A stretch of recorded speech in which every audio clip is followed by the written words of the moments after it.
Lalaking tumangay ng motorsiklo sa Pasig City, arestado matapos ang matagumpay na operasyon ng Pasig City Police Station. Motorsiklo ng biktima na recover. Ang buong detalye ay mula kay Patrolman Reynan Jade Gravera.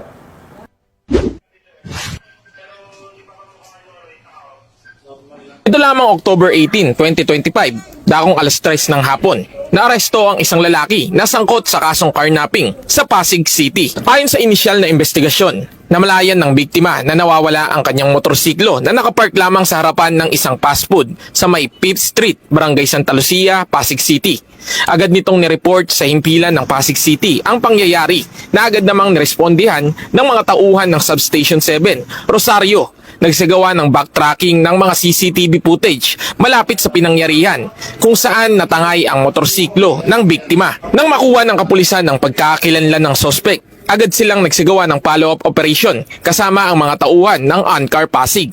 Agad silang nagtungo sa San Lorenzo Ruiz, Barangay San Juan, Taytay, Rizal, kung saan huling namataan ang sospek na kinilalang si alias Juanito. Naging matagumpay ang isinagawang operasyon na nagresulta sa pagkahuli ng sospek at na-recover din ang motorsiklo ng biktima. Salamat sa Police Pasig sa agarang paghuli sa kumuha ng ating sobrang sa agarang paghuli sa kanya.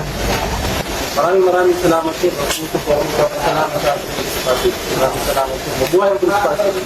Ang sospek ay nahaharap ngayon sa kasong paglabag sa RA 10883 o ang Anti-Carnapping Act of 2016 at pansamantala itong nakakulong sa Pasig City Custodial Facility.